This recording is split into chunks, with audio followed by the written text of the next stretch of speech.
민수기 21장 33절에서 35절까지의 말씀입니다. 민수기 21장 33절에서 35절까지의 말씀인데요. 제가 가진 성경은 구약 233페이지에 있습니다. 구약 233페이지 민수기 21장 33절에서 35절의 말씀, 우리 세 절의 말씀이니까 한 목소리로 합독하도록 하겠습니다. 33절입니다. 그들이 돌이켜 바산길로 올라가매 바산왕 옥이 그의 백성을 다 거느리고 나와서 그들을 맞아 에드레이에서 싸우려 하는지라. 여호와께서 모세에게 이르시되 그를 두려워하지 말라. 내가 그와 그의 백성과 그의 땅을 내 손에 넘겼나니 너는 헤스본에 거주하던 아모리인의 왕 시온에게 행한 것 같이 그에게도 행할지니라. 이에 그와 그의 아들들과 그의 백성을 다쳐서 한 사람도 남기지 아니하고 그의 땅을 점령하였더라. 아멘. 저는 오늘 민수기 21장 33절과 35절 말씀을 가지고 그를 두려워하지 말라라는 제목으로 함께 하나님의 말씀 나눠보려고 합니다. 새롭다는 것 참 좋습니다. 무엇인가를 새롭게 한다라는 것 정말 좋죠. 또한 무엇인가 새로운 것을 얻는다라는 것 설레임이 넘칩니다. 그래서 새로운 것을 얻으면 어떻게 합니까? 그것을 애지중지하죠. 심지어 솥 하나, 그 웍이라고 하죠. 볶음밥을 할 때 쓰는 웍 하나를 새 것을 구매하면 어떻게 합니까? 그것을 처음에 새롭게 닦고 기름칠을 해서 코팅하고 새롭게 사용하죠. 하지만 어느 기간이 지나면 그것 또한 하나의 요리 도구에 불과해 있는 상황이 돼 있는데요. 새롭다라는 것 설렘과 기대를 하게 합니다. 그렇게 새해를 맞이하거나 새 직장에 출근할 때, 새 물건을 처음 접할 때 기분 좋은 두근거림이 우리 안에 항상 함께하죠. 하지만 새로운 것이 항상 좋지만은 않습니다. 무슨 말입니까? 내가 원하지 않거나 통제할 수 없는 새로운 상황 앞에서는 우리의 삶이 참 어려움이 생길 때가 너무나도 많이 있다라는 것입니다. 즉 기대감, 좋은 기대감이 아니라 오히려 두려움이 우리 앞에 생길 때가 많이 있습니다. 오늘 말씀의 주인공인 이스라엘처럼 말입니다.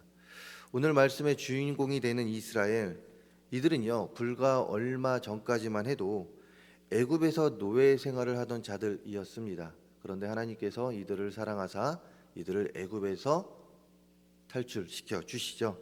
그리고 이들을 어디로 보내주십니까? 하나님께서 자신이 약속하신 젖과 흐르는 땅으로 인도하십니다. 그런데 이런 하나님의 은혜가 있음에도 불구하고 이스라엘은 어떠합니까? 하나님의 그 말씀에 순종치 못하는 모습으로 나아가죠. 담대함으로 나아가야 되는데 그러지 못하였습니다. 그리하여 그들이 가야 될 그 출애굽을 하고 하나님께서 약속하신 그 땅으로 그 가는 길이 평탄할 수밖에 없었던 그 길이 이들의 불순종, 이스라엘의 불순종과 담대하지 못함 가운데 평탄한 길이 아니라 오히려 어려운 길로 바뀌게 됩니다. 그 길은 무엇입니까? 바로 광야의 길입니다. 바로 죽음의 땅. 어떻게 보면 죽음의 땅으로 가는 그 길을 걸어가게 되죠. 40년 동안 이스라엘은 40년 동안 아무것도 없는 광야에서 그들의 삶을 보내야 했습니다. 떠돌이 생활을 해야 했죠. 그런데 이런 이스라엘 백성들에게 변화가 옵니다. 어떤 변화일까요? 오늘 말씀이 속한 21장 24절과 25절을 보게 되면요, 이렇게 기록되어 있습니다. 이스라엘이 칼날로 그들을 물리치고 무찌르고 그 땅을 아르논에서부터 야복까지 점령하여 암몬 자손에게까지 미치니 암몬 자손의 경계는 견고하더라. 이스라엘이 이같이 그 모든 성읍을 빼앗고 그 아모리인의 모든 성읍 헤스본과 그 모든 촌락에 거주하였으니 아멘. 무슨 말입니까? 이제 이스라엘 백성들이요, 하나님께서 약속하신 그 땅을 가기 위해서 그 지나가는 행진 가운데 이제 아모리인을 만나게 됩니다. 그리고 그들과 이야기하던 중에 싸움이 일어나게 되죠. 그리고 그들은 그 싸움에서 승리를 하게 됩니다. 그 결과 그들은요 아모리인이 가지고 있었던 그 모든 것들을 취하게 되고요 그 땅에 이제 머물게 되었다라는 것입니다. 다시 말해 지금껏 애굽을 떠나 수십 년 동안 마실 물 없고 먹을 식물 하나 없는 황량한 광야에서 헤매어 살아오다가 드디어 사람이 살만한 땅에 들어가게 된 것입니다. 그들이 정착할 수 있는 땅에 들어가게 된 것이에요. 이스라엘 백성들, 우리 성도님들이 이스라엘 백성이라면 얼마나 기쁠까요? 그렇지 않겠습니까? 그동안 쭉 광야에서 생활을 해왔습니다. 떠돌이 생활을 해왔습니다. 우리는 언제 떠나야 될지 모르고 또한 언제 어떤 어려움이 닥칠지 모르는 그 상황 가운데 매일매일을 보내왔습니다. 그런데 이제는 머물 수 있는 곳이 생긴 것입니다. 머물 수 있는 곳이 생기게 된 것이에요. 기쁘지 않겠습니까? 말로 표현할 수 없을 정도로 기쁨이 가득합니다. 기분도 좋고 앞으로 떠돌이 생활이 아닌 정착된 삶을 살게 됨에 기대와 두근거림이 가득합니다. 그런데 이런 새로움 가운데 좋은 일들만 이스라엘에게 있으면 얼마나 좋을까요? 얼마 뒤에 큰 난관이 찾아옵니다. 그리고 그 난관은 두려움으로 변하게 되는데 그 난관이 무엇일까요? 오늘 말씀 33절입니다. 33절을 보게 되면 이렇게 기록하고 있죠. 그들이 돌이켜 바산길로 올라가매 바산왕 옥이 그의 백성을 다 거느리고 나와서 그들을 맞아 에드레이에서 싸우려 하는지라. 아멘. 무슨 말이냐? 아모리 왕 시온이 이스라엘에게 정복당했다는 소식이 주변 국가들에게 퍼지게 된 것입니다. 즉 이스라엘이 아모리 그 아모리 족속들이 머물고 있는 땅을 정복했다라는 그 소식을 주변 국가들이 듣게 된 것이죠. 이에 아모리와 인급해 있던 국가 중 바산이란 국가가 이스라엘을 치기 위하여 군대를 일으키게 된 것입니다. 자, 근데 이것이 무엇이 문제가 되기에 이스라엘은 지금 아모리인을 즉 아모리 왕을 그 시온을 그들과 전쟁에서 이겼습니다. 그런데 이스라엘과 바산왕 그 전쟁이 무엇이 문제가 되기에 이것이 이렇게 기록이 되었을까요? 당시 바산은요 철기 문화가 보급되어 있었던 나라였습니다. 그렇기에 그들이 가지고 있었던 것은 철검이었습니다. 하지만 이스라엘은 어떠했을까요? 이스라엘은요 가지고 있는 무기라고 해봤자 대부분이 농기구였습니다. 그들이 출애굽을 하고 광야 생활 가운데 뭐 철기구가 있었을까요? 큰 칼이 있었을까요? 큰 창이 있었을까요? 그렇지 않았다라는 것이죠. 그들이 가지고 있었던 것은 농기구에 불과합니다. 그런데 지금 그들과 싸우려고 하는 그 바산 족속은 무엇을 가지고 있다고요? 철검을 가지고 있다라는 것입니다. 또한 이스라엘을 공격하려는 지금 바산 왕 옥은 거인족의 후손이었고 훗날 아모스 선지자도 바산에 사는 사람들을 가리켜 거인이라고 말했듯이 이스라엘을 공격하려는 이 바산족은 이스라엘에 비하면 엄청 큰 거인이었습니다. 그렇기에 이스라엘에게 있어서 바산과의 전쟁은 이길래야 이길 수가 없는 전쟁이 됩니다. 그런데 바산한 옥은 이스라엘과 전투할 마음을 가지고 온 백성을 거느리고 어디로 왔다고 이야기하고 있습니까? 에드레이라 이름하는 곳에서 싸우려고 지금 다가오고 있습니다. 이스라엘 백성들의 마음은 어떠했을까요? 방금까지만 해도 새로운 곳에 정착을 하여 이제 새롭게 자신들의 삶을 기대하며 기쁜 마음이 넘쳤습니다. 그런데 불과 그 일이 있고 얼마 뒤에 바산족이 쳐들어오고 있다라는 것이죠. 자신들의 생각에는 절대 이길 수 없는 그 전쟁이 이제 눈앞에 다가오게 됩니다. 이에 그들의 마음엔 기쁨과 설렘이 사라지고 두려움이 가득합니다. 어찌해야 할지 모르는 그 상황 속에 있습니다. 이런 상황 속에서 하나님은 모세에게 34절에서 다음과 같이 말씀하십니다. 34절의 말씀 우리 함께 읽어보도록 하겠습니다. 34절입니다. 여호와께서 모세에게 이르시되 그를 두려워하지 말라. 내가 그와 그의 백성과 그의 땅을 내 손에 넘겼나니 너는 헤스본에 거주하던 아모리인의 왕 시온에게 행한 것 같이 그에게도 행할지니라. 아멘. 하나님께서는 모세에게 바산한 옥, 지금 쳐들어오고 있는 바산 족속에 대해서 두려워하지 말라라고 말씀하고 계십니다. 그러면서 뭐라 하십니까? 바산한 옥과 그의 모든 백성 그리고 그들의 땅을 모세에게 넘겨주겠다고,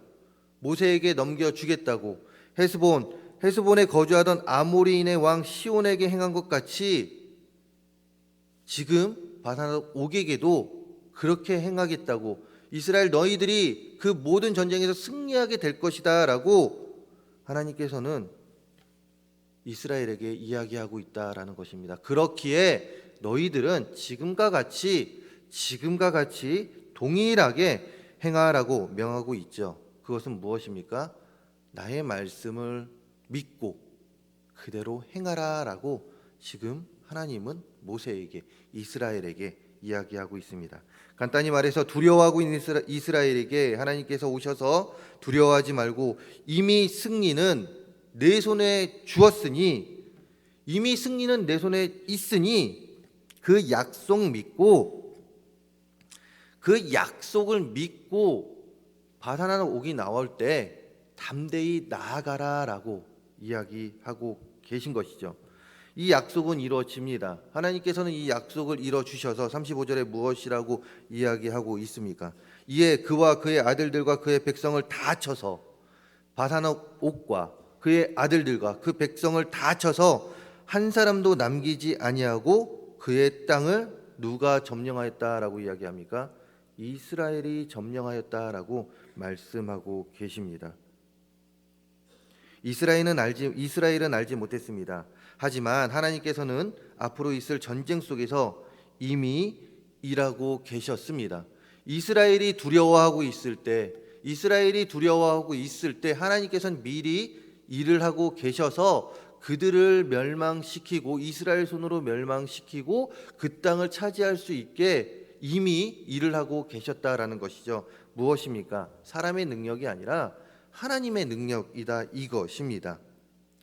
인생을 살다 보면 오늘 말씀에 이스라엘이 겪은 일들을 수없이 겪게 됩니다. 무슨 말입니까? 새로운 것에 대한 기쁨과 설렘이 있는 삶 속에서 살아가는 우리들입니다. 우리의 1분 뒤의 삶, 5분 뒤의 삶, 우리는 어떤 삶을 살게 될지 모릅니다. 하지만 하나님께서 우리에게 주실 그 삶을 생각하면 너무나도 기쁩니다. 즐겁습니다. 하나님께서 나에게 부어주실 그 은혜를 생각하면 너무나도 즐겁다라는 것이에요. 하지만 한편으로는 인간의 마음이 있기 때문에 두렵습니다.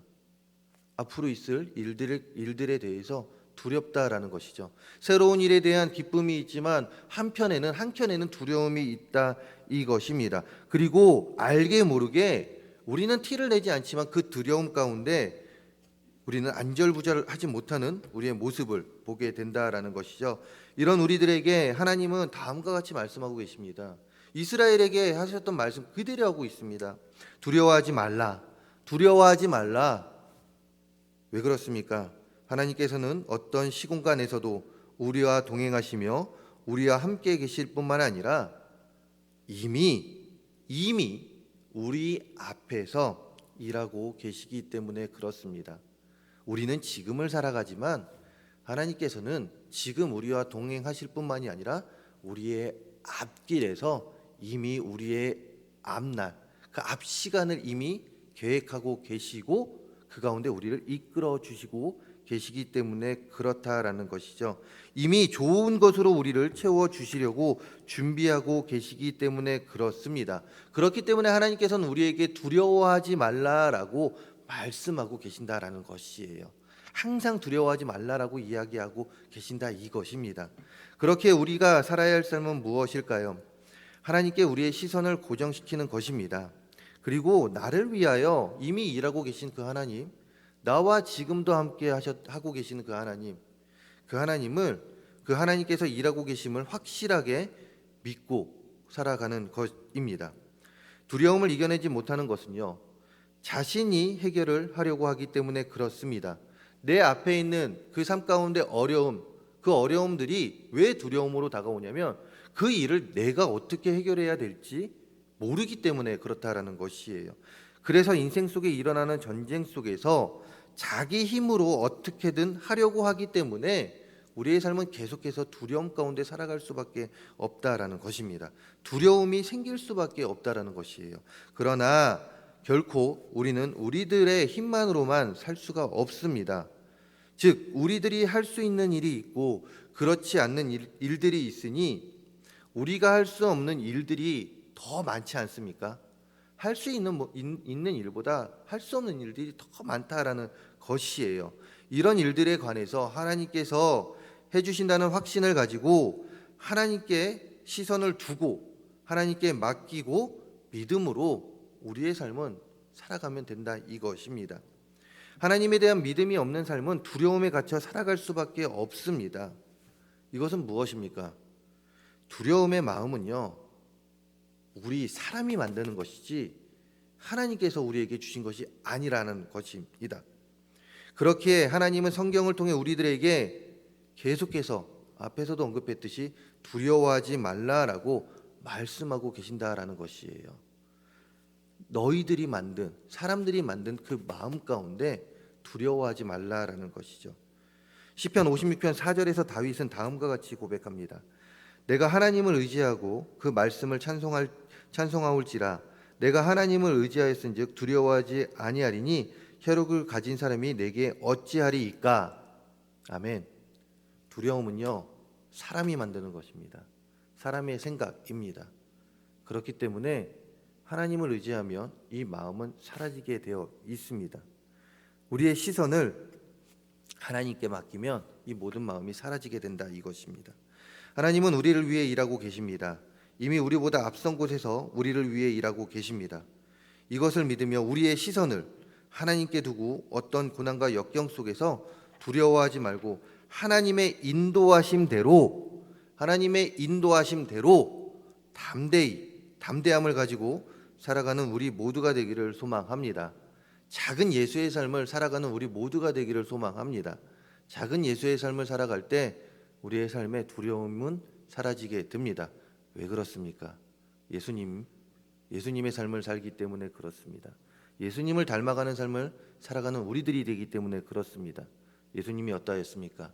하나님 의지하고 그 아버지 되신 하나님 의지하고 모든 일에 담대히 나아가지 않았습니까? 그의 마음에 두려움이 있었습니까?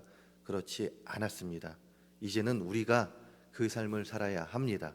작은 예수의 삶 가운데 우리도 두려움 없이 강하고 담대하게 하나님께서 약속하신 그 말씀 믿으며 살아가야 한다 이것입니다. 두려워하지 마시기 바랍니다. 이 세상 지금 현실을 볼 때 정말 어둡고 참 부정적인 일들이 많이 있습니다. 하지만 우리는 하나님의 자녀입니다. 이런 우리들의 삶 두려워할 필요 없습니다. 세상이 주는 두려움 가운데 우리는 무너질 이유가 없습니다. 왜요? 세상을 창조하신 하나님, 그 하나님이 우리의 아버지 되시고 우리의 힘이 되시며 우리의 능력자 되시기 때문에 그렇습니다. 이런 하나님 의지하며 오늘도 내일도 하나님께서 부르시는 그날까지 승리하는 삶 살아가는 우리 모두가 되기를 간절히 소망합니다. 기도하겠습니다. 할렐루야. 사랑과 은혜가 많으신 하나님 아버지, 우리의 매일의 삶을 볼 때면 또한 이 세상을 볼 때면 참 두렵습니다. 앞으로의 삶을 어떻게 살아가야 될지 모르겠습니다. 하지만 하나님, 이런 우리들에게 하나님께서는 매일같이 이야기하십니다. 두려워하지 말라. 내가 너와 함께하니 두려워하지 말라라고 말입니다. 하나님, 이 말씀 이제는 우리 마음밭에 더욱더 깊이 새기고 이 세상을 살아가며 두려움 하나님 없이 하나님 의지하며 승리하는 삶 살아갈 수 있도록 작은 예수의 삶을 더욱더 살아가면서 하나님 의지하며 승리하는 삶 살아가는 우리 모두가 되게 하여 주시옵소서. 이 시간 아름다운 예물 드리는 손길들이 있습니다. 이 예물 기뻐 받아 주시고 우리의 마음으로 드렸사오니 이 예물 하나님의 뜻에 있는 곳에 하나님 나라 건설에 앞장 쓰여지는 귀한 예물들 되게 하여 주시옵소서. 오늘도 승리하는 우리 모든 성도님들의 삶, 하나님의 말씀 아래서 승리하는 우리 모든 성도님들의 삶이 되게 해줄 걸 믿사오며 이 모든 말씀 예수 그리스도의 이름으로 기도합니다. 아멘. 시간 함께 기도하기 원하는데요. 오늘도 하나님 말씀 의지하며 승리하는 삶 살아가는 우리가 되게 해달라고, 두려움 모든 것 내려놓고 하나님 의지하며 승리하는 우리 모두가 되게 해달라고 기도해 주시고요. 또한 교회를 위해서 담임 목사님과 원로 목사님의 모든 사역을 위해 기도해 주시기 바랍니다. 환우들을 위해 기도해 주시기 바랍니다. 그리고 각자 가지고 나오신 기도 제목 가운데 자유롭게 기도하시다 돌아가도록 하겠습니다. 주의 열창하신 뒤에 기도하시겠습니다.